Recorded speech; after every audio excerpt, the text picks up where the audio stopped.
Innal hamdalillah nahmaduhu wa nasta'inuhu wa nastaghfiruh wa na'udzu billahi min syururi anfusina wa sayyiati a'malina may yahdihillahu fala mudhillalah wa may yudlilhu fala hadiyalah. Ashhadu an la ilaha illallah wahdahu la syarikalah wa ashhadu anna Muhammadan abduhu wa rasuluh. Ya ayyuhalladzina amanu ittaqullaha haqqa tuqatih wa la tamutunna illa wa antum muslimun, amma ba'd. Fa inna afdalal hadisi kitabullah wa khairal huda huda Rasulillah sallallahu alaihi wasallam wa syarrul umur muhdatsatuha wa kullu muhdatsatin bid'ah wa kullu bid'atin dhalalah wa kullu dhalalatin finnar. Ma'asyiral muslimin, para hadirin yang berbahagia, alhamdulillah segala puji bagi Allah Subhanahu wa taala yang telah memberikan kepada kita semua nikmat ini, nikmat kesehatan, nikmat kelapangan waktu, nikmat Islam dan nikmat sunnah yang tidak bosan-bosannya kita syukuri kepada Allah Subhanahu wa taala. Dan kalau kita berupaya untuk menghitung nikmat Allah, tidak akan mampu kita hitung. Mudah-mudahan Allah Subhanahu wa taala berkenan menambah nikmat-nikmatnya kepada kita semua. Salawat dan salam juga tidak bosan-bosannya kita limpahkan untuk Nabi kita Muhammad sallallahu alaihi wasallam yang telah menunjuki kita kepada agama yang lurus, agama yang hak, sehingga kita dapat berjalan menuju Allah Subhanahu wa taala, berjalan di atas siratal mustaqim, dan kita berharap semoga Allah Subhanahu wa taala menjadikan kita semua hamba-hamba yang beruntung dan berbahagia mendapatkan syafaat Nabi kita Muhammad sallallahu alaihi wasallam pada hari kemudian kelak. Salawat dan salam tidak lupa juga kita limpahkan untuk keluarga beliau, sahabat-sahabat beliau, dan siapa saja yang mengikuti beliau sampai hari kemudian kelak. Ikhwani fiddin, ma'asyiral muslimin, rahimani wa rahimakumullahu jami'an. Pada kesempatan yang berbahagia ini kita akan membicarakan satu permasalahan di dalam agama kita, yaitu mengenai masalah hutang piutang. Mungkin masalah ini sering dibahas, tapi tidak mengapa kita bahas kembali, karena kata pepatah kita, lancar gaji karena diulang. Dalam Islam tentunya muamalah hutang piutang adalah muamalah yang dibolehkan, dan ini masuk dalam bab at-ta'awun 'alal birri wat taqwa, saling tolong menolong dalam kebaikan dan ketakwaan. Jadi semboyan utang piutang itu harus ta'awun, saling tolong menolong, bukan membinasakan, mengeruk keuntungan sebanyak-banyaknya dari muamalah hutang piutang. Allah Subhanahu wa taala berfirman, wa ta'awanu 'alal birri wat taqwa wala ta'awanu 'alal itsmi wal 'udwan. Tolong menolonglah kamu dalam mengerjakan kebaikan dan takwa, dan jangan kamu tolong menolong dalam berbuat dosa dan maksiat, pelanggaran. Namun walaupun hutang itu dibolehkan, sebaiknya seorang muslim hendaklah menghindarinya, karena hutang itu dapat mendatangkan kehinaan dan menjadi sebab terhalangnya seorang hamba masuk surga. Bahkan bisa menjadi sebab terjerumusnya ia ke dalam neraka. Islam tentunya memuji hamba-hambanya yang suka menolong dan membantu orang lain, membantu saudara dalam bentuk memberikan piutang. Islam juga memuji pedagang, peniaga yang menjual barang kepada orang yang tidak mampu membayar tunai dengan memberikan bayaran cicilan misalnya. Membolehkan pembelinya berhutang. Dan Islam menjanjikan pedagang seperti ini sebagai pedagang yang dijanjikan masuk ke dalam surga Allah Subhanahu wa taala. Sebagaimana dalam hadis Rasulullah sallallahu alaihi wasallam mengatakan bahwasanya ada seseorang yang meninggal dunia lalu dia masuk surga. Maka ditanyakanlah kepadanya, "Apa amal yang kamu lakukan dulu?" Maka ia menjawab, "Sesungguhnya dulu aku berjualan, berdagang. Lalu aku memberi tempo, yaitu memberikan keringanan menyicil, berutang kepada orang yang dalam kesulitan. Maka karena sebab ini dia dimudahkan oleh Allah Subhanahu wa taala masuk ke dalam surga." Demikian pula Rasulullah sallallahu alaihi wasallam memberikan kabar gembira bagi seorang muslim yang meminjamkan hartanya kepada orang lain, maka pahala sedekah akan terus mengalir kepadanya setiap hari sejumlah atau sebanyak uang ataupun harta yang ia pinjamkan kepada saudaranya tersebut sampai pinjaman itu dikembalikan. Namun hendaknya kita memiliki niat yang baik ketika memberi hutang kepada saudara kita sesama muslim, bukan untuk mengeruk keuntungan, tapi semata-mata mengharap pahala dari Allah Subhanahu wa taala, membantu saudara kita yang kesulitan. Nabi sallallahu alaihi wasallam bersabda, "Man aqrada waraqan marrataini kana ka'adli sadaqatin marrah." Barang siapa memberikan hutang berupa perak sebanyak 2 kali, maka pahalanya sama seperti pahala membayar sedekah 1 kali. Jadi ini merupakan satu bab keutamaan, bab ta'awun, membantu saudara kita. Dan Rasulullah sallallahu alaihi wasallam mengatakan, "Allahu fi aunil 'abdi ma kana al-'abdu fi auni akhih." Allah senantiasa membantu seorang hamba selama hamba itu membantu saudaranya. Jadi bagi orang yang memberikan piutang atau membantu saudaranya dalam bentuk memberikan hutangan, maka niatnya haruslah niat ta'awun, niat membantu, bukan mencekik.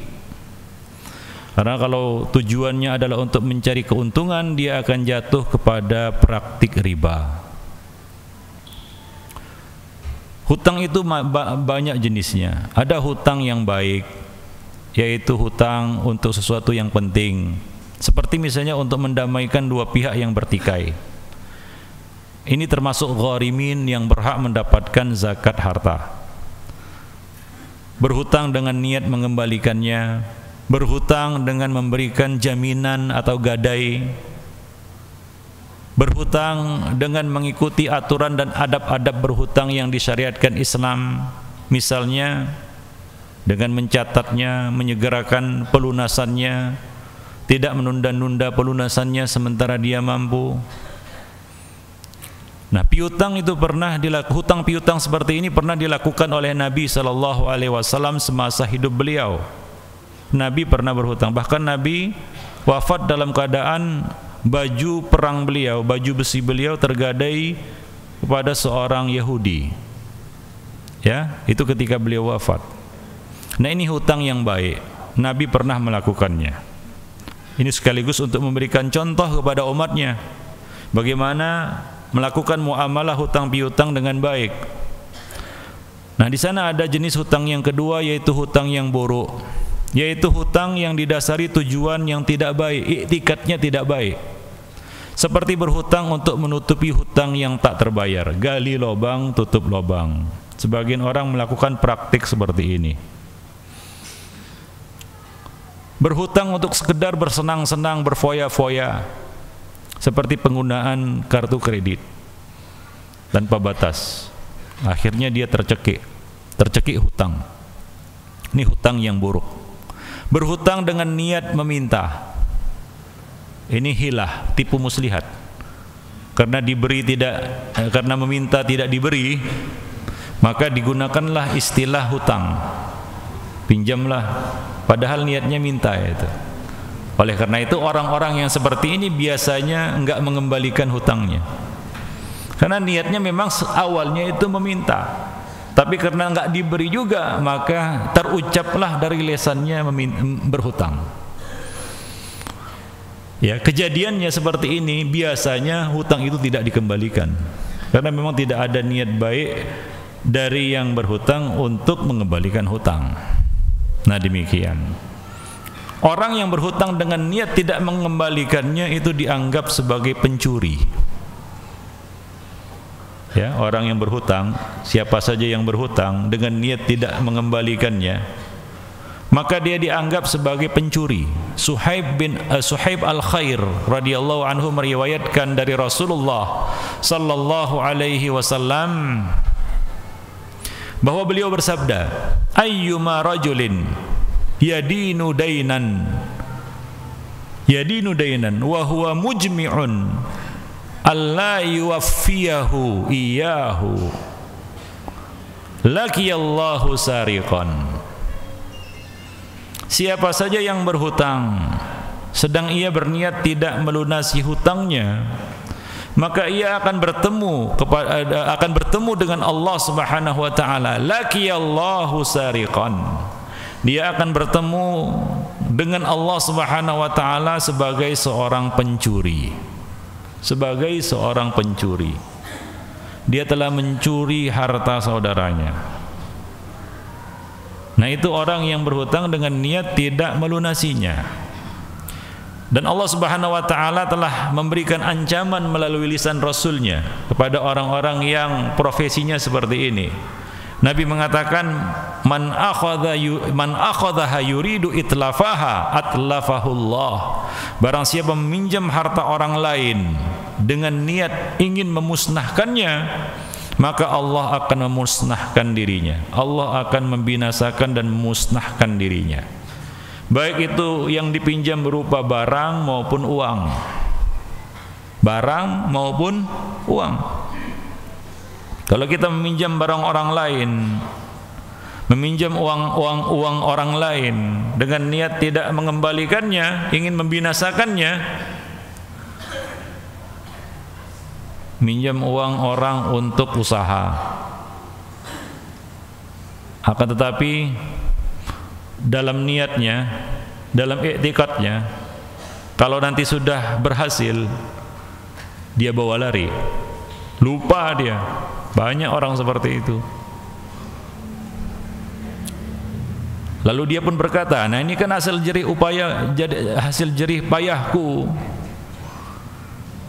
Maka dia lupa kepada orang yang telah memberikan modal pertama kali kepadanya. Nah ini sama, ini jatuh kepada ancaman yang disebutkan oleh Nabi tadi. Datang menemui Allah dalam keadaan dia sebagai pencuri dan Allah akan memusnahkannya. Maka dari itu ikhwani fiddin, ma'asyiral muslimin, kalau bisa sebaiknya kita itu menghindari hutang semampu mungkin. Walaupun kita harus susah, tapi hidup lebih tenang tanpa hutang. Coba orang yang berhutang seperti dikejar-kejar setan. Dari satu sisi dia makin rakus, makin tamak. Dari sisi lain dia makin kikir. Dan tentu saja ini merupakan perbuatan zalim. Maka hendaknya dia menghindari hutang semampu mungkin. Kecuali memang benar-benar keadaan memaksanya. Dan kita berlindung kepada Allah Subhanahu wa taala dengan keadaan seperti itu. Maka Nabi pernah berdoa minta kepada Allah berlindung dari kefakiran. A'udzubika minal kufri wa a'udzubillahi minal kufri wal faqri. Ya Allah, aku berlindung kepadamu dari kekufuran dan kefakiran. Karena biasanya kefakiran inilah yang mendorong seseorang untuk berhutang. Fakir hidupnya. Fakir itu adalah orang yang tidak memiliki penghasilan untuk mencukupi dan menutupi kebutuhannya. Maka terpaksalah dia meminta-minta kepada orang lain. Maka dari itu Nabi berdoa berlindung kepada Allah dari kefakiran dan dihindarkan dari kefakiran. Islam menganjurkan umatnya agar menghindari hutang semampu mungkin. Karena hutang itu adalah penyebab kesedihan di malam hari dan di siang hari, kehinaan di siang hari. Dan hutang juga bisa membahayakan perilaku seseorang. Biasanya kalau seorang itu sudah berhutang, maka dia suka berbohong. Suka berbohong. Apalagi kalau sudah ditagih hutangnya. Nah, terbiasa dia berbohong. Nabi sering berdoa berlindung kepada Allah dari hutang. Hingga para sahabat bertanya, "Ya Rasulullah, Anda sering berlindung kepada Allah dari hutang. Kenapa?" Maka Nabi sallallahu alaihi wasallam mengatakan, "Innar rajul idza gharim fa haddasa fa kadzab wa wa'ada fa akhlaf." Karena sesungguhnya seseorang apabila dia berhutang, maka dia berkata, dia akan dusta. Dia akan berbohong, dusta perkataannya. Kalau dia berjanji, dia akan menyalahinya, menyelisihinya. Janjinya dari besok ke besok itu. Besok, tahun depan, bulan depan, minggu depan, depannya, depan terus, nggak ada yang di belakang. Akhirnya dia jatuh kepada sifat nifaq wal iyad billah. Apa sifat-sifat orang munafik? Idza haddas kadzab. Idza wa'ada akhlaf. Wa idza tumina khan. Maka dia pun jatuh kepada sifat-sifat nifaq ini wal iyad billah. Maka Rasulullah sallallahu alaihi wasallam pernah menolak mensalatkan jenazah seseorang yang diketahui masih meninggalkan hutang. Sementara dia tidak punya harta untuk membayarnya. Hingga ada orang lain yang bersedia menanggung hutangnya. Nabi menolak menyolatkannya. Tapi Nabi tidak melarang orang lain untuk menyolatkannya. Ini adalah satu seperti ya, kita katakan hukuman ya, sosial lah kepada orang yang berbuat seperti itu, agar orang lain tidak melakukan seperti yang dilakukannya. Seperti orang bunuh diri, maka pemuka-pemuka masyarakat, alim ulama, orang terpandang dianjurkan untuk tidak mensalatkannya. Silakan orang-orang yang ya hina menyolatkannya, atau orang-orang awam yang menyolatkannya. Nah demikian ikhwani fiddin azani Allah jami'an. Jabir bin Abdullah menceritakan kepada kita bahwa ada seorang laki-laki meninggal dunia. Lalu kami pun memandikan jenazahnya, lalu kami mengafaninya dan memberinya wangi-wangian. Kemudian kami letakkan jenazah itu untuk disalatkan oleh Rasulullah sallallahu alaihi wasallam di tempat khusus jenazah di Maqam Jibril, pintu Jibril. Itu ada di Masjid Nabawi, itu sebelah kiri. Di situ biasanya tempat pelaksanaan sholat jenazah. Nah, diletakkanlah jenazah itu di situ supaya disolatkan oleh Nabi. Karena biasanya kalau ada jenazah diletakkan di situ, Nabi menyolatkannya. Kemudian azan sholat pun berkumandang. Beliau pun datang bersama kami dengan melangkah pelan, kemudian berkata, "Barangkali rekan kalian ini punya hutang." Sebelum menyalatkannya, Nabi bertanya, "Mungkin orang ini punya hutang?"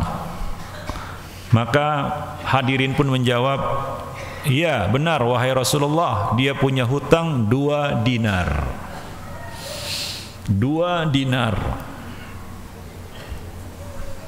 Bagaimana orang yang punya hutang jutaan, kan begitu ya, enggak dibayar-bayar. Sementara orang yang punya duit, yang punya uang, sangat mengharapkan, mungkin dia membutuhkan uang itu, tapi tidak kunjung dibayar. Lalu bagaimana nasib jenazahnya? Nah, ini punya hutang cuma 2 dinar. Tapi walaupun 2 dinar, hutang tetap hutang. Dalam hitungan akhirat bukan nilai nominalnya, cuma 1.000 perak, cuma 10.000 rupiah, cuma 500.000, gampang itu, nggak ada nilainya itu, alah, geleng itu kata orang Medan kan gitu. Nanti di akhirat ceritanya bukan nilai nominalnya, Masalahnya adalah kita meninggalkan hutang, itu dia masalahnya. Bukan masalahnya 500.000, 100.000, mungkin bagi kita nggak ada artinya. Tapi hutang tetap hutang, walaupun 2 dinar. Maka Rasulullah pun mundur. Rasulullah mundur dan berkata kepada para hadirin, salatkanlah rekan kalian ini. Nah, ini merupakan pukulan yang hebat. Rasul menolak menyolatkan jenazahnya, walaupun Nabi menyuruh orang lain untuk menyolatkannya. Lalu salah seorang hadirin berkata, yaitu Abu Qatadah, wahai Rasulullah, hutangnya yang 2 dinar itu aku yang menanggungnya, aku yang melunasinya. Maka Rasulullah pun berkata kepadanya, hutang itu menjadi tanggunganmu, tertanggung dari hartamu, dan si mayit terlepas darinya. Jadi Nabi memastikan ini bukan sekedar bukan sekedar manis di bibir saja. Nabi memastikan, betul kamu yang menanggungnya, kamu yang mengeluarkannya dari hartamu. Abu Qatadah menjawab, iya ya Rasulullah. Maka Rasulullah pun menyolatinya. Selepas itu, setiap kali Nabi bertemu dengan Abu Qatadah radhiyallahu anhu, beliau selalu berkata, mengingatkan, apakah hutang 2 dinar itu telah engkau lunasi ya Abu Qatadah? Coba lihat itu beratnya masalah hutang piutang ini. Ya, jangan sampai ini menghalangi si mayit ini, karena kamu yang sudah menanggungnya, bersedia menanggungnya. Maka setiap kali bertemu dengan Abu Qatadah, Rasulullah selalu mengingatkannya, apakah utang 2 dinar itu telah engkau lunasi? Hingga pada akhirnya Abu Qatadah mengatakan, aku telah melunasinya wahai Rasulullah. Maka Rasulullah mengatakan, sekarang barulah segar kulitnya, baru lepas dia. Nah begitu ya khonifidin. Padahal 2 dinar, 2 dinar. Ya, bahkan seorang yang mati syahid akan tertahan dia padahal sudah mati syahid ini karena hutangnya.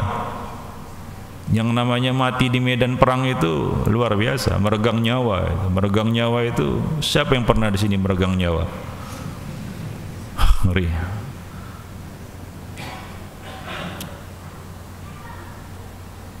Tapi tertahan dia gara-gara hutangnya. Nabi SAW mengatakan, yughfaru lisyahid kulla dzambin, yughfaru lisyahid kullu dzambin illa dain. Akan diampuni dosa orang yang mati syahid, bahkan semua dosanya, kullu dzambin, semua dosanya, kecuali hutangnya. Hutang enggak dilepas. Mati syahid, cerita mati syahid itu cerita lain, hutang cerita lain pula. Hutang tetap hutang. Begitu beratnya masalah hutang ini, hingga seorang yang mati syahid saja bisa tertahan gara-gara hutangnya. Maka dari itu Rasulullah SAW sering kali berdoa, minta perlindungan kepada Allah dari lilitan hutang. Minta perlindungan kepada Allah dari lilitan hutang, dibebaskan dari kefakiran, diberi kecukupan. Cukup, bukan kekayaan yang melimpah ya, bukan, kecukupan. Di antaranya doa yang sering dibaca Nabi, Allahumma inni a'udzubika min adzabil qabri wa a'udzubika min fitnatil masihid dajjal wa a'udzubika minal ma'thami wal maghram. Ya Allah, aku berlindung kepadamu dari azab kubur, aku berlindung kepadamu dari kejahatan dajjal, aku berlindung kepadamu dari fitnah kehidupan dan kematian, dan aku, ya Allah, aku juga berlindung kepadamu dari dosa, dari lembah dosa dan lilitan hutang. Dalam riwayat lain Nabi SAW juga berdoa, Allahumma inni a'udzubika minal hammi wal huzn wal kasali wal jubn wal bukhl wa ghalabatid dain, dalam riwayat lain wa dhala'id dain wa qahrir rijal. Ya Allah, aku berlindung kepadamu dari semua perkara yang menyedihkan, menyusahkan, dari kelemahan, dari kemalasan, dari sifat pengecut, dari kebakhilan, dan dari lilitan hutang dan penindasan orang. Salah satunya apa? Lilitan hutang. Dan Rasulullah SAW juga berdoa, Allahumma inni a'udzubika minal kasal wal haram wal ma'tham wal maghram wa min fitnatil qabr wa adabil qabr wa min fitnatin nar wa adabin nar wa min syarri fitnatil ghina wa a'udzubika min fitnatil faqr wa a'udzubika min fitnatil masihid dajjal. Hadisnya sahih, ikhwani fiddin, diriwayatkan oleh Imam Al-Bukhari dalam sahihnya. Nabi berdoa, ya Allah, aku berlindung kepadamu dari sifat malas, dari penyakit pikun. Jadi malas itu penyakit juga. Barang siapa yang punya sifat malas, maka sembuhkanlah. Ini penyakit, perlu diterapi. Dari perbuatan dosa dan dari lilitan hutang, dari fitnah kubur dan dari siksa kubur, dari fitnah api neraka dan siksa api neraka, dari kejelekan fitnah kaya, fitnatil ghina, min syarri fitnatil ghina, dari keburukan fitnah kekayaan, dan aku berlindung kepadamu dari fitnah kefakiran. Jadi Nabi berlindung dari dua, kekayaan dan kefakiran. Dan Nabi meminta satu perkara, yaitu kemiskinan. Maka ada satu doa yang sering dibaca Nabi, tapi jarang dibaca umatnya. Allahumma inni as'aluka Allahumma ahyini miskinan wa amitni miskinan wahsyurni fi zumratil masakin yaumal qiyamah. Ya Allah, hidupkanlah aku dalam keadaan miskin, matikan aku dalam keadaan miskin, dan kumpulkanlah aku bersama orang-orang miskin pada hari kiamat. Itu doa Nabi. Hadisnya sahih, riwayat Tirmidzi dan disahihkan oleh Al-Albani. Siapa yang pernah baca doa ini? Kalau ada imam yang baca doa ini, yang sering doa jamaah ya, lalu dia baca doa ini, itu diinterupsi sama makmumnya. Mam, salah doa itu. Salah doa. Ganti saja doanya dengan doa yang lain. Ini doa sahih, Nabi sering membacanya. Nabi meminta kepada Allah agar dihidupkan dalam keadaan miskin, dimatikan dalam keadaan miskin, dikumpulkan hari kiamat bersama orang-orang miskin, dan Allah mengabulkan doa Nabi. Nabi hidupnya miskin. Padahal kalau mau kaya gampang. Dan Nabi sering jadi orang kaya, tapi cuma sesaat, sekejap. Kayanya cuma sekejap. Kenapa? Begitu dapat kekayaan habis, dibagi-bagikan, diinfakkan. Siapa yang bisa jadi orang kaya seperti ini? Karena Nabi berlindung kepada syarri fitnatil ghina, dari keburukan fitnah kekayaan. Jadi Nabi berlindung dari dua keadaan, minta satu keadaan. Berlindung dari kekayaan, berlindung dari kefakiran, dan Nabi meminta kemiskinan. Mungkin ada yang bertanya, Ustadz, kalau begitu orang Islam harus miskin. Apa jawabannya? Hah? Apa jawabannya? Orang Islam itu harus miskin rupanya. Kita katakan itu adalah keadaan yang terbaik. Miskin adalah kondisi yang terbaik. Miskin bukan berarti enggak pernah kaya. Nabi sering jadi orang kaya. Datang harta dari Bahrain, menumpuk di hadapan beliau. Kaya itu. Cuma sesaat saja. Sebentar saja harta itu sudah habis dibagi-bagikan. Padahal kalau Nabi mau menyimpannya jadi orang kaya, gampang. Abu Bakar As-Siddiq, kekayaannya melimpah ruah, habis diinfakkan seluruhnya untuk apa? Untuk kemaslahatan kaum muslimin. Yang tersisa apa? Hanya sekedar untuk mencukupi kebutuhan beliau sehari-hari dan keluarga beliau. Nah, ini contoh orang kaya yang bersyukur. Karena mereka takut dari apa? Keburukan fitnah al-ghina.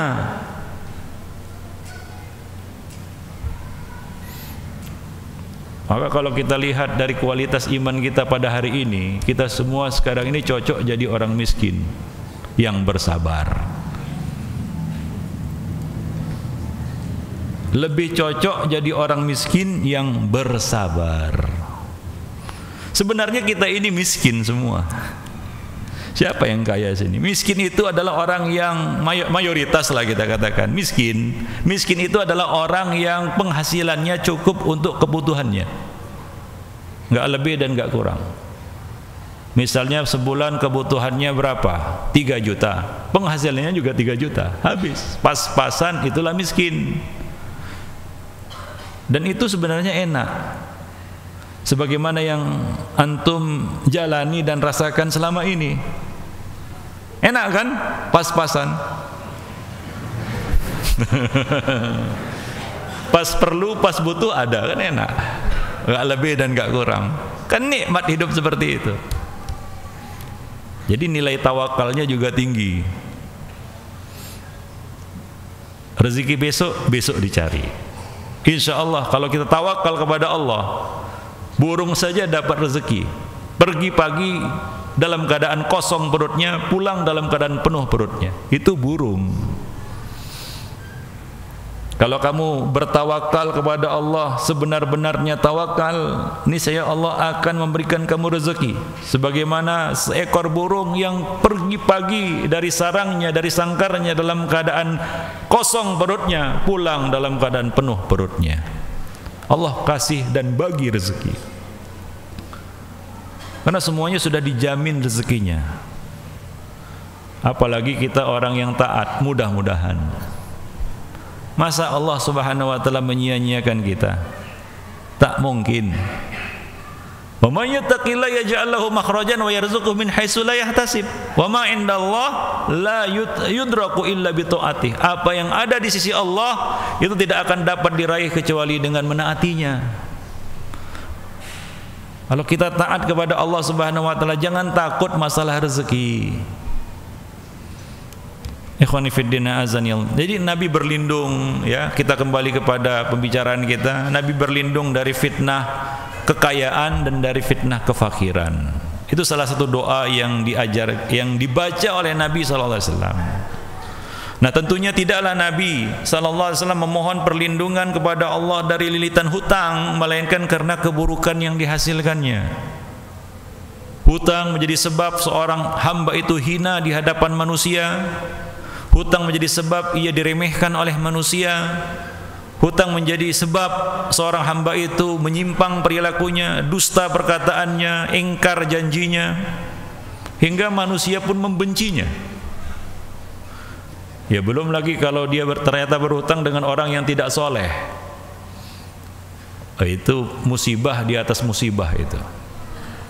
Boleh jadi hilang nyawanya gara-gara hutang. Iya, banyak kejadiannya. Ya, tapi kadang-kadang orang yang berhutang ini juga dia pilih-pilih. Dia pilih orang-orang yang rahim, yang lembut hatinya, yang bisa dimainkan katanya. Kalau si fulan ini gampang nanti urusannya. Gampang ini fulan ini, dia kan baik hati. Kalau nggak bisa bayar paling-paling dimaafkan ya, kan gitu ya. Coba lihat, niatnya aja udah nggak bagus. Ikhwani fiddin, urusan dengan manusia itu di akhirat lebih berat. Kalaulah dia seorang yang baik hati di dunia, belum tentu dia akan merelakan nanti di akhirat. Belum tentu. Kalau kita punya hutang kezaliman dengan seseorang di dunia, lalu kita mengandalkan kebaikan hatinya, kan kadang-kadang seperti itu, diganggunya si fulan, dizaliminya si fulan, dia tahu si fulan ini gak mau balas, dia baik hati, kan begitu ya. Wah. Ini kadang-kadang orang seperti ini kan menjadi santapan gitu ya bagi orang-orang yang gak punya hati. Dan dia mengandalkan kebaikan hati orang ini. Wah, Pak Fulan ini, Abu Fulan ini, wah, Masya Allah orangnya, kalaupun diganggu dia diam saja, paling-paling dia maafkan. Tidak demikian simpel dan sederhana urusan di akhirat. Di dunia mungkin dia akan memaafkan, betul-betul memaafkan, tapi di akhirat nanti belum tentu. Karena hitung-hitungannya lain. Di akhirat nanti seseorang tentunya ingin dosanya dipikul oleh orang lain, atau dia mendapatkan kebaikan yang dilakukan oleh orang lain. Maka dia akan mengatakan nanti, fulan, kalau kamu minta maaf di dunia dulu, aku maafkan. Tapi ini bukan di dunia, ini sudah di akhirat. Kemari dululah kebaikanmu, karena aku butuh kebaikan saat ini. Atau pikul dululah dosaku, karena aku ingin keringanan dari dosa-dosa yang aku pikul. Itu di akhirat. Lain ceritanya di dunia. Di dunia mungkin dengan kebaikan hatinya, dengan kesantunannya, dia maafkan. Jadi janganlah kita menganggap remeh urusan di akhirat, apalagi urusan hutang piutang. Terakhir tadi kita sebutkan bahwa hutang dapat menjadi penghalang seseorang masuk ke dalam surga. Nah, ini berdasarkan hadis Nabi yang diriwayatkan oleh Thauban maula Rasulullah sallallahu alaihi wasallam, bahwa Nabi bersabda, ini hadisnya sahih riwayat Tirmidzi, Ibnu Majah dengan sanad yang sahih. Nabi bersabda, man faraqar ruh al jasada wa huwa bari'un min thalath dakhala al jannah. Apabila roh berpisah dari jasad dan dia terbebas dari 3 perkara, niscaya masuk surga. Roh berpisah dari jasad. Roh ini bisa mulus masuk ke dalam surga, dengan catatan dia tidak terikat dengan 3 perkara. Apa itu? Nabi mengatakan al-kanzu wal ghululu wad dain. Yang pertama adalah kesombongan. Yang kedua ghulul. Ghulul itu mengambil harta rampasan perang sebelum dibagikan, meskipun dia termasuk orang yang berhak mendapatkan harta rampasan perang itu. Tapi kalau dia ambil itu sebelum dibagikan, ini namanya ghulul. Masuk ke dalamnya semua bentuk-bentuk korupsi. Hadiah ketika bertugas, itu ghulul. Hadayal ummal minal ghulul. Apalagi hadiah itu memang untuk mempengaruhi pekerjaan dan tugas yang sedang dilakukannya. Dan yang ketiga adalah ad-dain, hutang. Ya, apabila dia masih punya lilitan hutang, maka akan tertahan langkahnya menuju surga.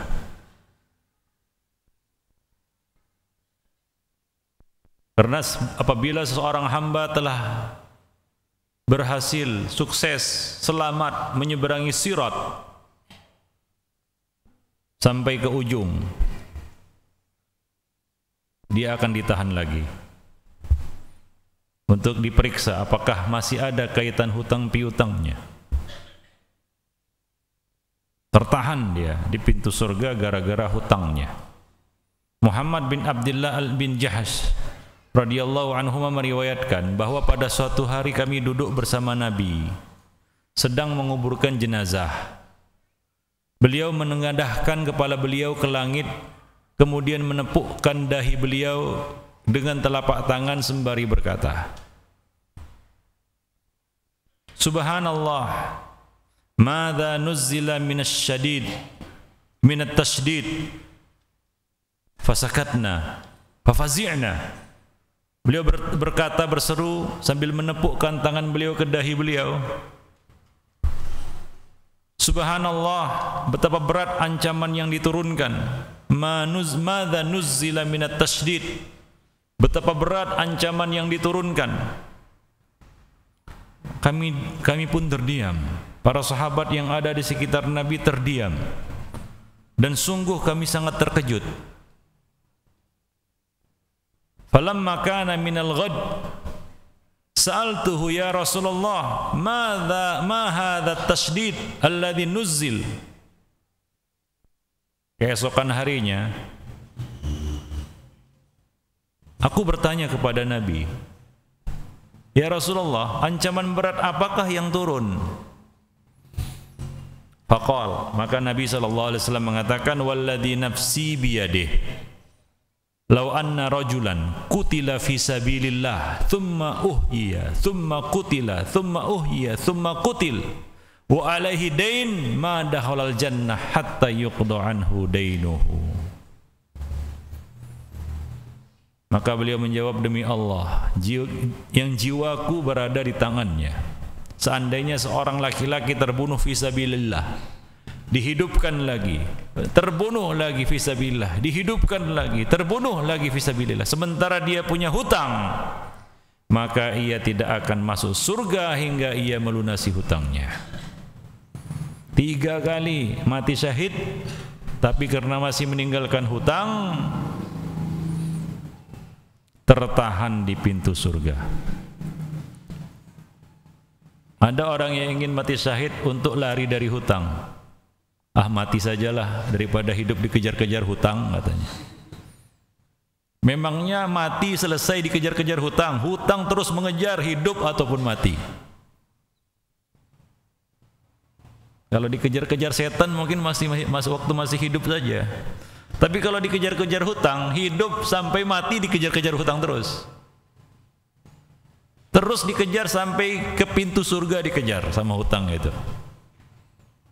Ini orang, kata Nabi, ya, orang yang mati syahid 3 kali itu tetap dikejar hutangnya. Tetap dikejar hutangnya, ya khonifuddin. Maka jiwa seorang mukmin itu akan tertahan hingga ia melunasi hutangnya. Abu Hurairah meriwayatkan bahwa Rasulullah sallallahu alaihi wasallam bersabda, "Nafsul mu'min mu'allaqatun bidaini hatta yuqda anhu." Jiwa seorang mukmin akan tertahan, terkatung-katung nasibnya karena hutangnya hingga ia melunasinya. Terkatung-katung jiwanya, terkatung-katung ruhnya. Jiwa seorang mukmin tertahan karena hutang yang masih menjadi tanggungannya hingga dia melunasinya. Jadi jangan main-main dan jangan anggap remeh, jangan pandang sepele masalah hutang piutang. Jangan kita mengandalkan kebaikan hati saudara kita, itu enggak ada kaitannya. Hutang tetap hutang. Wah, dia baik kok. Dia enggak panggil debt collector, diam-diam aja dia. Iya, dia diam, tapi Allah akan menuntutnya. Hutang akan tetap mengejarnya, ya khonifuddin. Maka dari itu sebaiknya kita menghindari hutang semampu kita. Berdoa kepada Allah Subhanahu wa taala supaya Allah Subhanahu wa taala menghindarkan kita dari hutang. Selamat dari lilitan hutang. Sebagaimana doa yang dibaca oleh Rasulullah sallallahu alaihi wasallam, ya, dalam hadis-hadis yang kita bacakan tadi, khonifuddin, ya. Nah, demikian. Maka dari itu jangan berhutang kecuali dalam kondisi memang darurat. Memang darurat. Nabi sallallahu alaihi wasallam mengatakan, "La yanbaghi lil mu'min ayyudhilla nafsah." Tidak layak seorang mukmin menghinakan dirinya sendiri. Bagaimana itu? Kaifa yudhillu nafsah? Bagaimana dia menghinakan dirinya sendiri? Ayata'arrada minal bala lima la yatiq.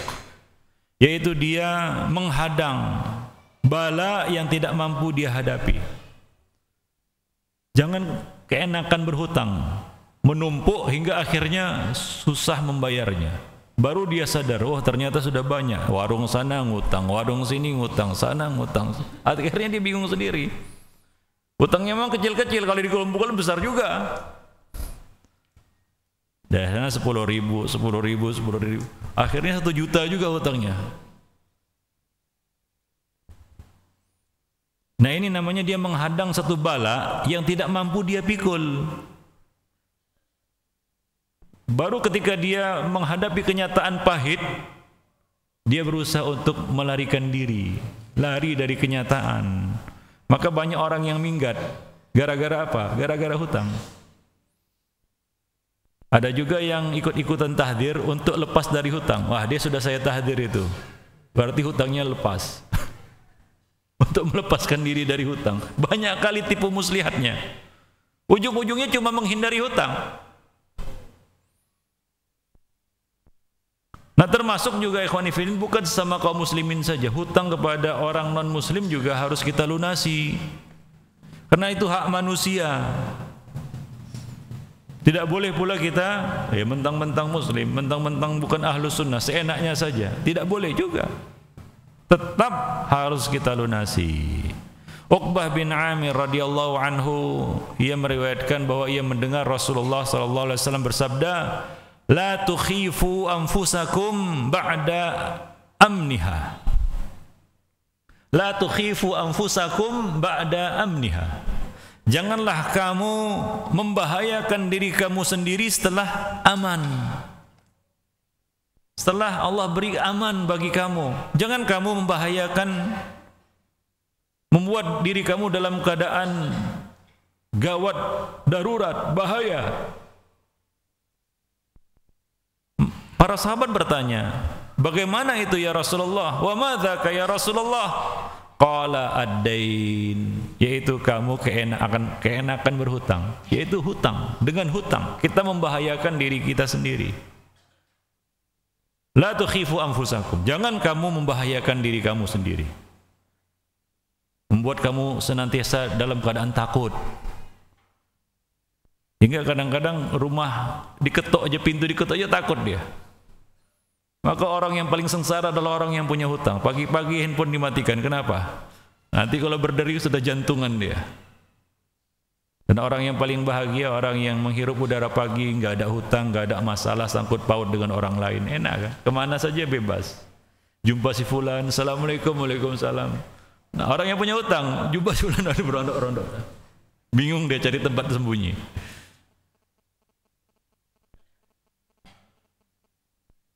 Mau keluar rumah pun pikir-pikir.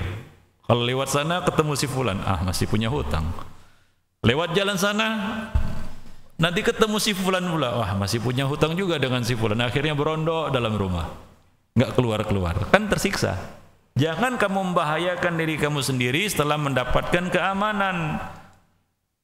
Sebenarnya kalau kita hidupnya itu qanaah, nggak perlu berhutang. Dan ingat bahwasanya masalah hutang ini bukanlah monopoli orang fakir. Bahkan orang-orang kaya banyak yang terlilit hutang, padahal orang kaya. Artinya berlebih. Allah kasih kelebihan harta, tapi banyak hutang. Dihitung-hitung, ternyata apa? Semuanya masih hutang. Ngengkol motor pun bunyinya lain. Masih kredit. Bunyinya lain, bunyinya lain. Tang masih hutang.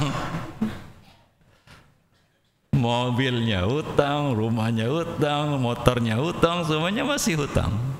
Bunyinya aja lain. Ikhwani fiddin azanillah wa iyyakum jami'an. Maka dari itu, ya kalau kita tidak memaksakan diri, tidak kita katakan memiliki sifat tama, tidak pernah merasa puas, tidak qanaah. Ya memang ya seorang itu akan terjerat kepada yang namanya hutang. Tapi kalau dia mencukupkan dirinya qanaah, qanaah itu adalah kekayaan yang tidak akan habis. Al-qanaatu kanzun la yanfad. Qanaah itu adalah kekayaan yang tidak akan kunjung habis. Maka kalau ingin jadi orang yang paling kaya, jadilah orang yang qanaah. Orang yang cukup.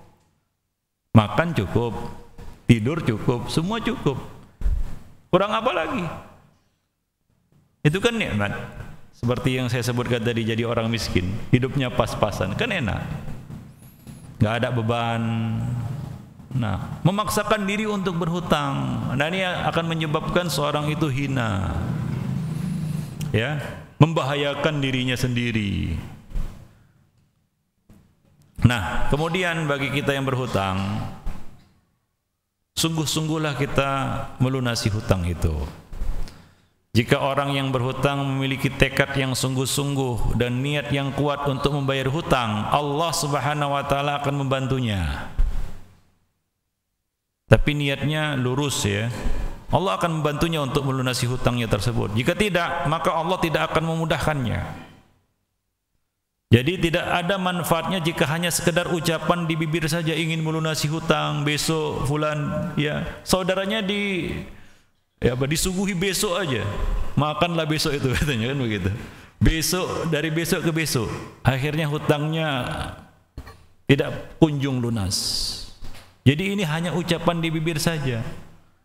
Maka dia harus bertekad sungguh-sungguh untuk melunasi hutangnya.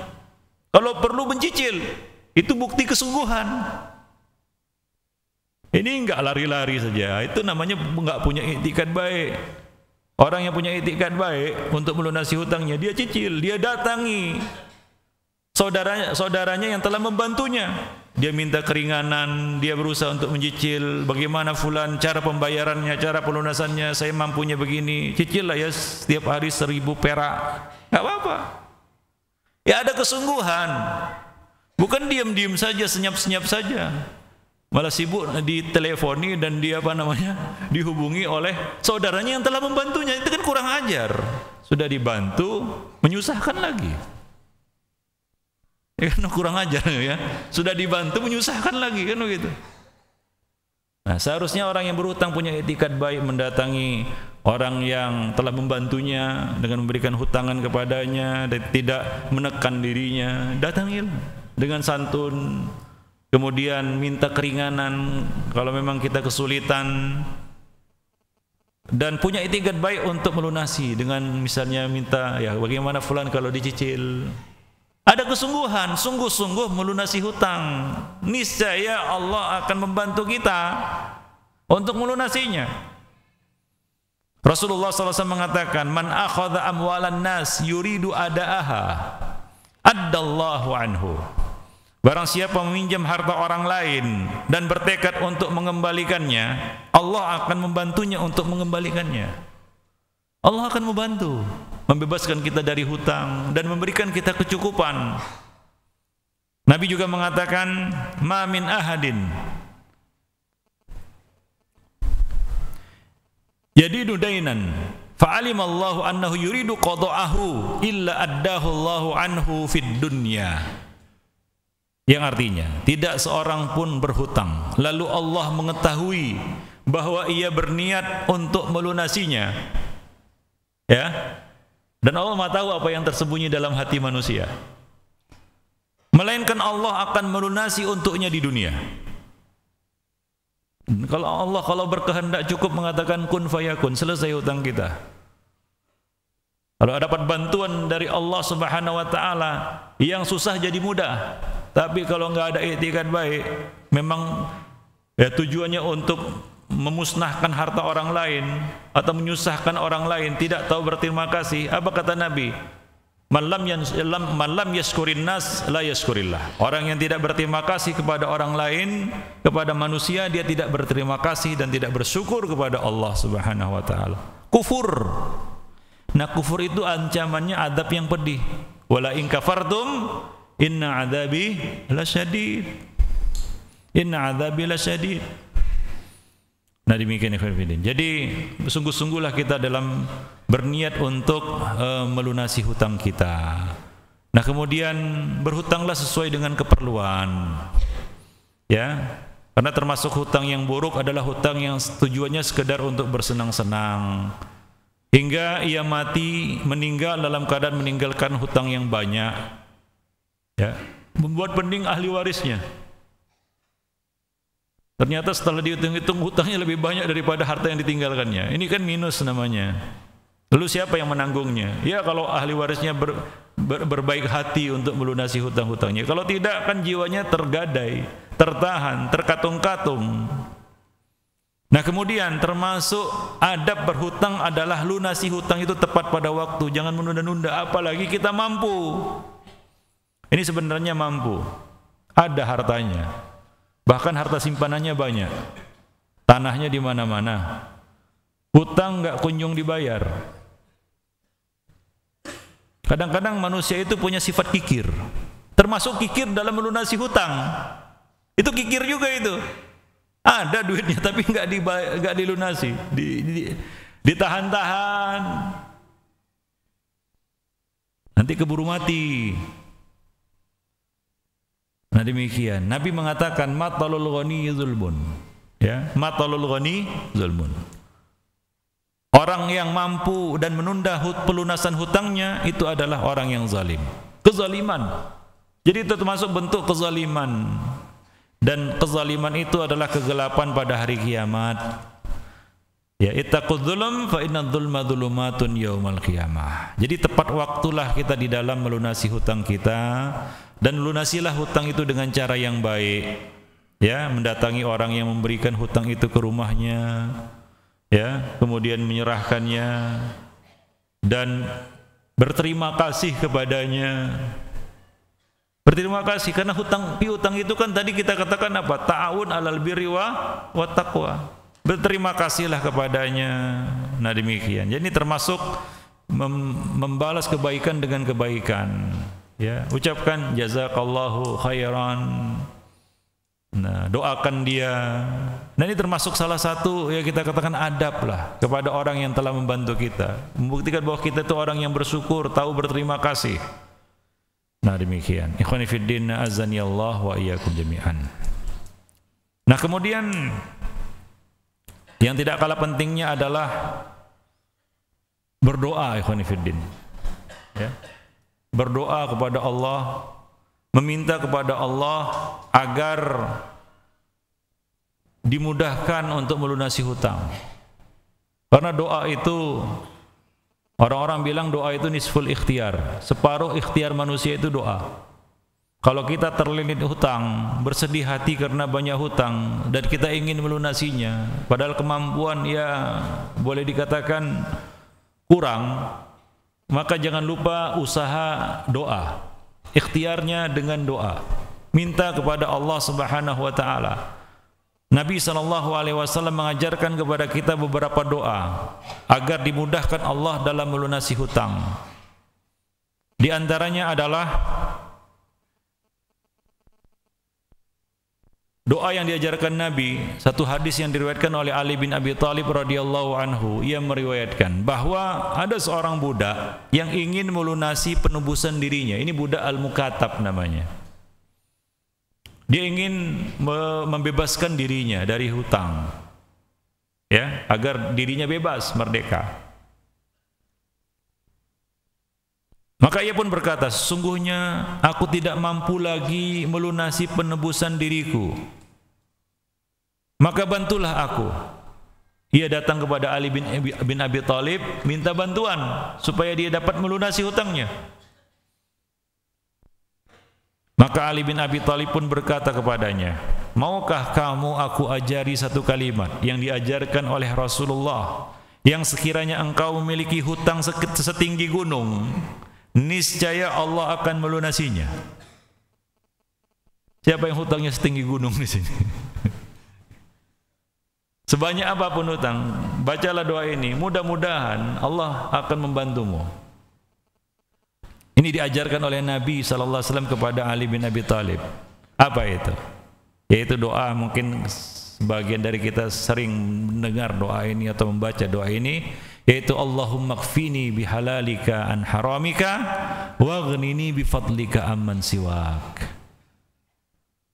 Allahumma kfini bihalalika an haramika waghnini bifadlika amman siwak.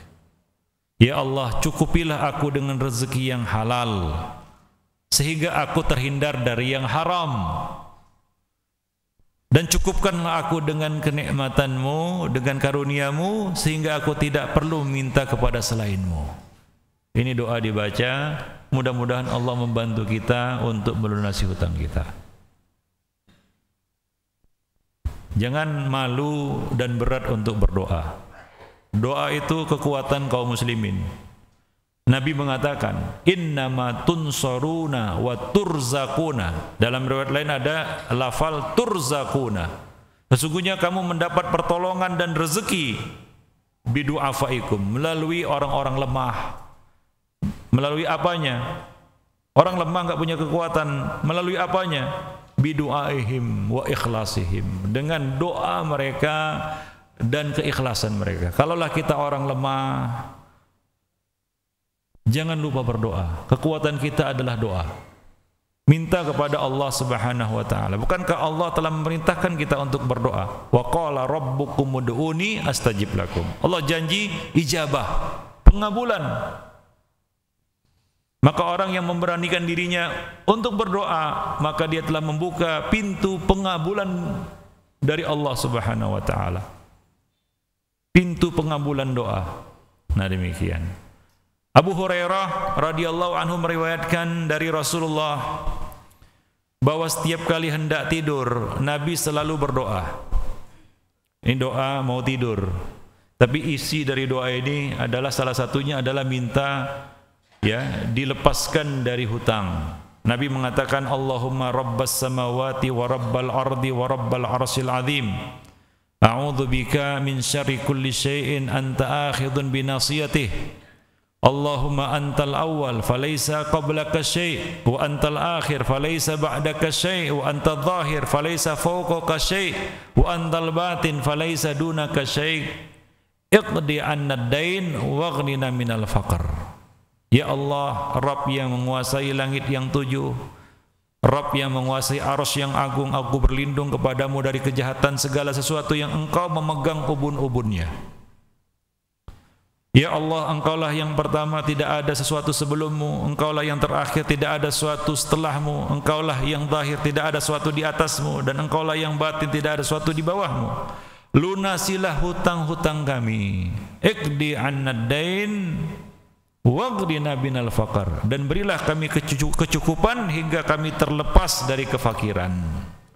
Berilah kami kecukupan hingga kami terlepas dari kefakiran. Sekali lagi Nabi berlindung dari kefakiran. Nah, demikianlah para ikhwah fiddin sekalian, pembicaraan kita tentang hutang piutang. Tentunya masih banyak lagi aspek-aspek hukum lainnya yang berkaitan tentang hutang piutang. Nah, kita tidak membahas hal itu sekarang. Mungkin dalam kesempatan yang lainnya. Dan lebih dan kurang saya mohon maaf, ini banyak kali pertanyaan, saya pun bingung apa dijawab atau tidak. Tapi ada beberapa mungkin yang bisa kita jawab, yang tidak kita serahkan kepada yang mengetahuinya. Ini pertanyaan pertama yang datang, maka ini kita dahulukan.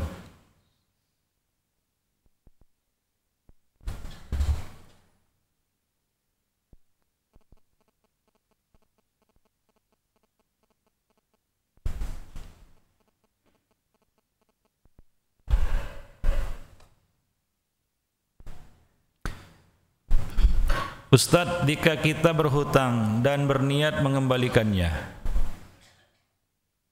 setelah punya uang, tentunya mengembalikannya setelah punya uang. Tapi qadarullah, jika kita mati sebelum sempat melunasi hutang tersebut, bagaimana ya Ustadz? Innamal a'malu binniyat. Kalau kita punya niat yang lurus, ingin mengembalikannya, Allah akan membantu kita melunasinya.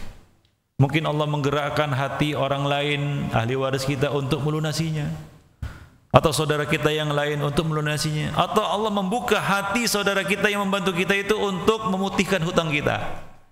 Allah akan membantu melunasinya dengan cara yang tidak kita duga-duga. Tapi ingat, memang sungguh-sungguh kita ingin mengembalikannya. Dan bukan hutang yang buruk tadi, hutang untuk gali lubang tutup lubang, hutang untuk sekedar berfoya-foya. Walaupun ini tujuannya untuk mengembalikannya, tapi ini adalah termasuk jenis hutang yang buruk. Wallahu a'lam bishawab.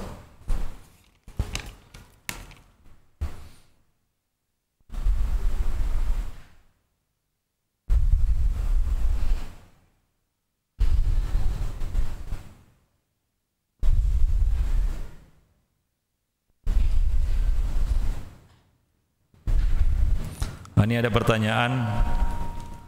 Ini pertanyaan jujur sekali. Ustadz, apabila ada seseorang bekerja dengan penghasilan pas-pasan, namun ia tabung dari sisa kebutuhan untuk rencana masa depan, seperti menikah dan buka usaha.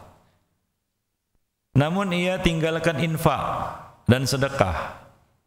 Apakah yang demikian termasuk orang yang kikir? Ikhwani fiddin, azanillah wa iyyakum jami'an.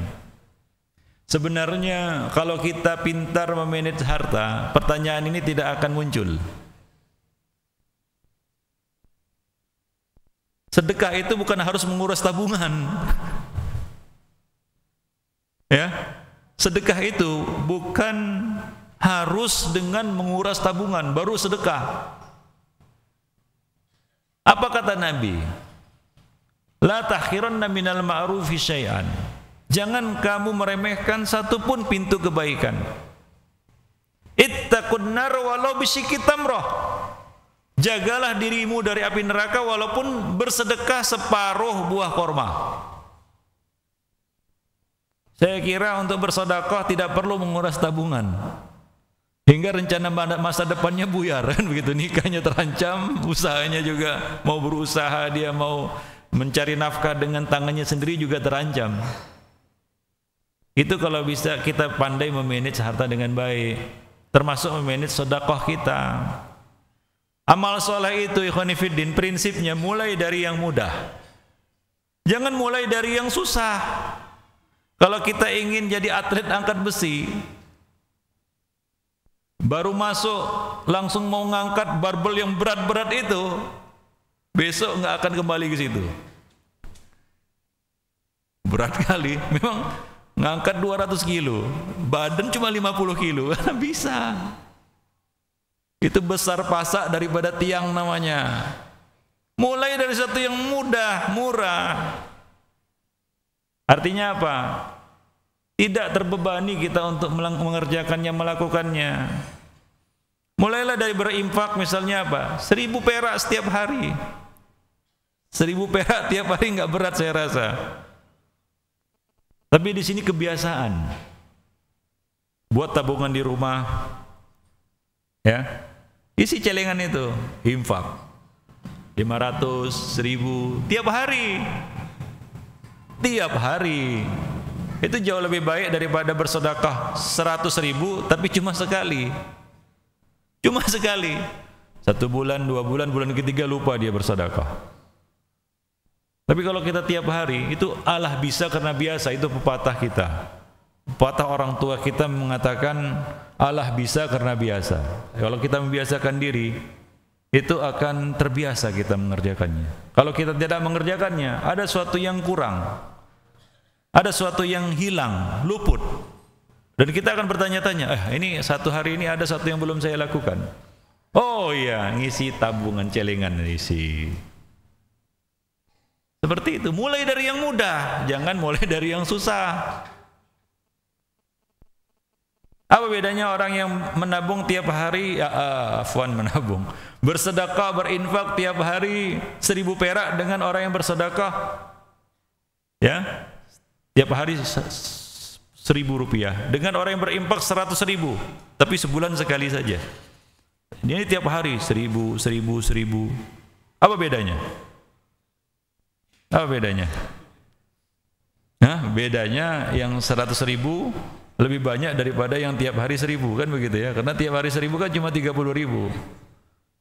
Bedanya adalah orang yang berinfak setiap hari itu dapat doa setiap hari dari malaikat.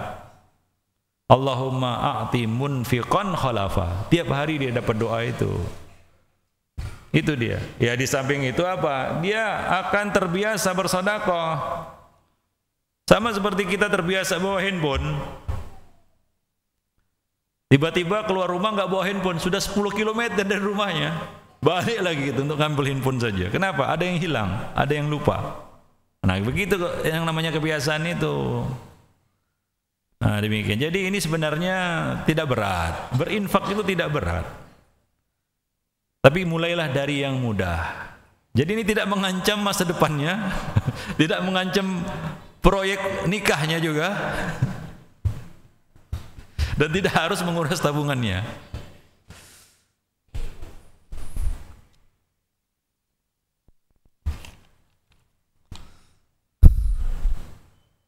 Ini pertanyaan ada-ada saja. Ya, siapa yang bertanya ini? Ini udah pengen nikah, udah dapat jodohnya atau belum? Ini perlu dibantu juga. Orang yang ya menikah untuk menyelamatkan kehormatannya itu dapat salah satu orang yang dapat bantuan dari Allah. Allah jamin memberikan bantuan kepadanya. Maka kepada para pemuda, ya ma'syaras syabab, man istata'a minkumul ba'ah fal yatazawwaj. Jangan tunda-tunda menikah. Karena tidak ada orang menunda nikahnya kecuali ya satu, orang lemah. Yang kedua, memang dia tidak mampu, belum punya ba'ah. Maka pemuda banyak-banyaklah berpuasa kalau belum mampu menikah.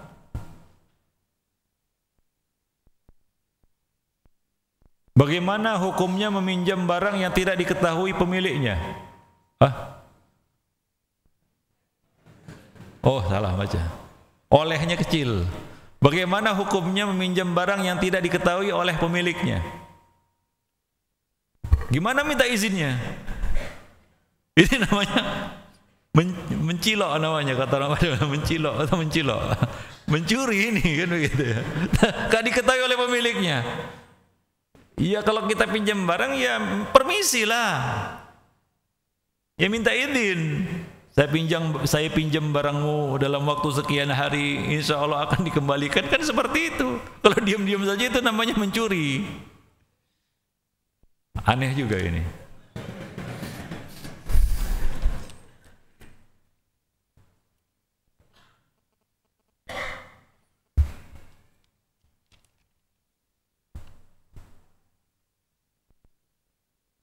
Bagaimana, ini bagus ini, pertanyaannya bagus ini. Bagaimana caranya tawakal yang mendatangkan rezeki? Nah, ini luar biasa pertanyaannya ini. Ini mendatangkan inspirasi ini. Tawakal yang mendatangkan rezeki. Sekarang yang dikejar rezekinya atau tawakalnya? Kalau yang dikejar tawakalnya, insya Allah dapat rezekinya. Tapi kalau yang dikejar rezekinya nggak dapat tawakalnya, pilih mana? Ikhwanifiddin, tawakal itu tentunya harus dengan ikhtiar, usaha. Harus dengan usaha. Usaha yang ditempuh itu harus usaha yang halal.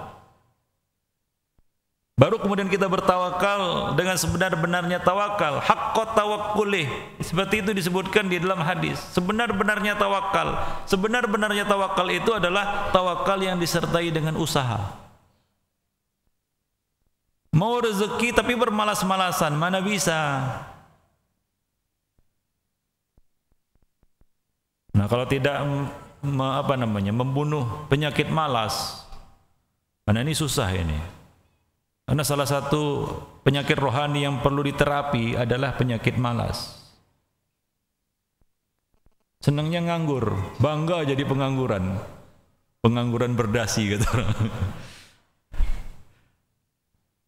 Ya, kalau kita benar-benar tawakal dengan sebenar-benarnya tawakal kepada Allah Subhanahu wa taala, wa may yatawakkal 'ala Allah fahuwa hasbuh. Allah akan mencukupinya. Masalahnya yakin atau enggak yakin. Rezeki itu dari mana? Dari siapa? Dari Allah Subhanahu wa taala. Kalau Allah sudah buka pintu rezeki, Allah akan mudahkan. Kita percaya itu. Asalkan kita tempuh dengan cara yang diridhai oleh Allah Subhanahu wa taala, yaitu cara-cara yang halal. Karena Nabi mengatakan, wa ma 'indallahi la yudraku illa bi ta'atih. Apa yang ada di sisi Allah, yaitu kekayaan, rezeki, karunia, tidak akan dapat diraih kecuali dengan menaatinya. Fattaqullah wa ajmilu fit talab. Takwalah kamu kepada Allah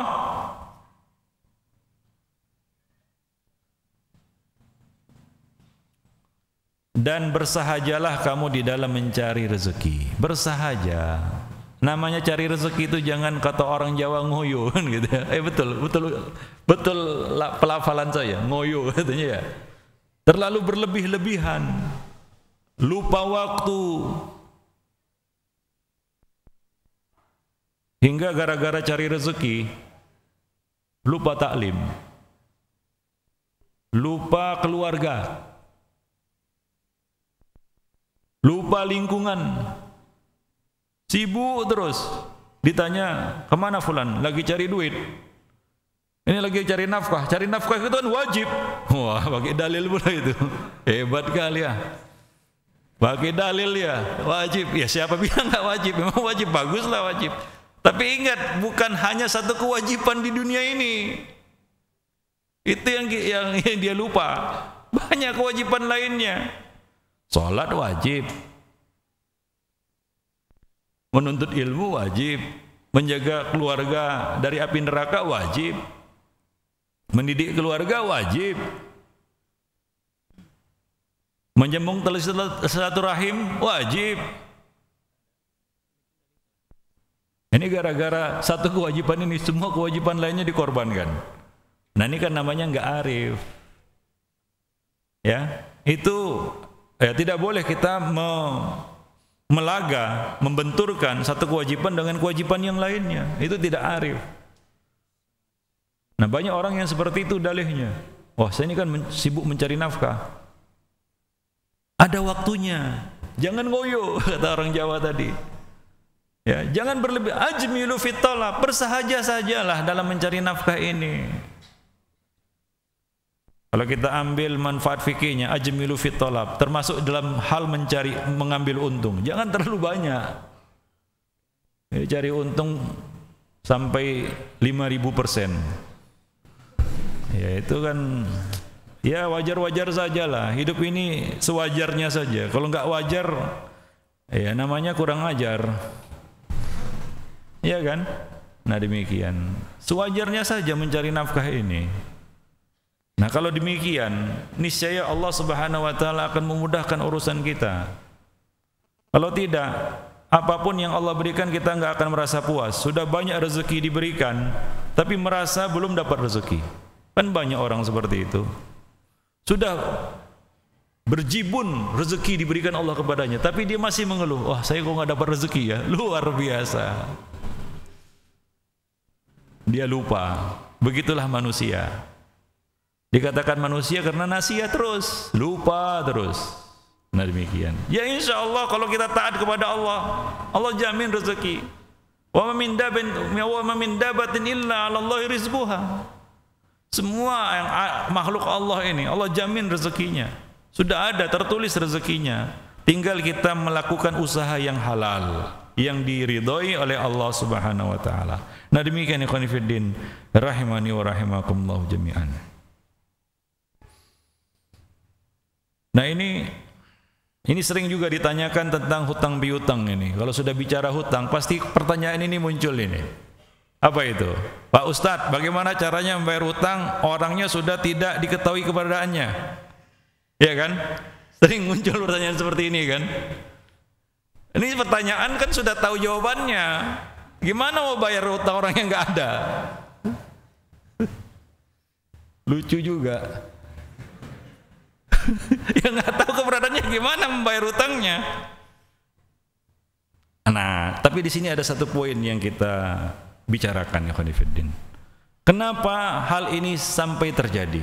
Kenapa hal ini bisa terjadi? Ada beberapa kemungkinan. Kemungkinan pertama adalah dia melupakan hutangnya hingga orang yang telah berbuat baik kepadanya sampai hilang. Lalai terhadap hutangnya. Terhadap hutangnya hingga orang yang telah membantunya sudah pindah keluar kota entah kemana. Barulah ditanyakan, Ustadz saya mau bayar hutang tapi orang yang entah kemana. Ya selama ini bagaimana? Mungkin karena kelalaian kita. Orang yang berhutang itu dialah yang harus proaktif, kreatif. Maksudnya apa? Ya dia cari tahu. Wah ini saya punya hutang dengan si fulan, dicatatnya kan begitu ya. Fulan, alamatnya sekian. Tiap hari dia dia pantau. Fulan masih di situ ya. Saya masih punya hutang ini. Jangan pindah dulu ya, kalau pindah kasih tahu. Ah, begitu. Itu namanya orang punya hutang. Ini nggak diam-diam saja, udah hilang orangnya baru, Ustadz, ini orangnya udah kemana? Ini namanya nggak jujur. Sama saja ada unsur kekurang ajaran juga kan begitu ya. Dialah yang harus proaktif karena dia sudah dibantu. Ini nggak diam-diam saja kan begitu. Ya, udah hilang orangnya baru dia ribut. Oh, ini kayak ini Mr. Bean. Ya sudah hilang orangnya baru dia sibuk. Ustadz, saya mau bayar hutang ini tapi orangnya udah entah kemana. Ya selama ini bagaimana? Nah itu makanya ikhwan fillah, jujurlah kepada diri sendiri. Allah Maha tahu ya. Kalau kita memang jujur, Allah akan mudahkan kita melunasi hutang. Karena ada kisah itu, orang yang dia masukkan duit itu ke dalam apa namanya? Kayu. Pernah dengar cerita itu kan? Allah mudahkan hingga sampai uang itu ke tangan orang tersebut. Tapi kalau kita nggak jujur, memang ingin lari kan begitu ya, ingin berkhilah, melakukan tipu muslihat, atlafahullah, Allah akan memusnahkan. Jadi hati-hati ikhwan fillah. Mungkin itu karena kelalaian kita. Ini pertanyaan seperti mungkin kelalaian kita yang berhutang, sehingga orang itu akhirnya hilang entah kemana. Maka Allah memerintahkan kita untuk menulis apa? Hutang kan? Tujuannya apa? Mencatat. Bukan hanya jumlahnya saja yang dicatat, catat juga namanya, tanggal pelunasannya, alamat rumahnya. Kalau sekarang kan lebih lengkap lagi, emailnya, nomor teleponnya, nomor PIN BB-nya kalau perlu kan begitu ya. Semuanya dicatat. Kalau ada apa-apa, dia dapat mengetahui keberadaan orang, melacak keberadaan orang ini. Walaupun pindah dia tahu. Dan dia terus proaktif. Dia yang tanya, "Fulan, saya masih punya hutang." Oh ya. Nah, jadi yang punya hutang yang mengingatkan kepada orang yang telah membantunya. Seperti itu adab berhutang. Bukan diam-diam saja kan begitu ya, udah hilang orangnya baru sibuk. Nah, jadi kembali kepada kita, kejujuran kita. Maka dari itu orang yang niatnya memang betul-betul sungguh-sungguh melunasi hutangnya, Allah akan bantu. Tapi kalau tidak, Allah susahkan urusannya seperti ini. Kan susah ini, susahlah. Sementara hutang nggak akan lepas karena alasan seperti ini. Hutang akan terus mengejar hidup atau mati. Nah, itu dia. Nah, itu saja mungkin ikhwan fillah. Lebih dan kurang saya mohon maaf ya, karena sudah letih juga dari pagi sampai malam. Mudah-mudahan ini bermanfaat. Insyaallah pada kesempatan yang lain kita masih akan sambung mungkin dengan hutang piutang. Subhanakallah bihamdik asyhadu an la ilaha illa anta wa astaghfiruka wa atubu ilaik.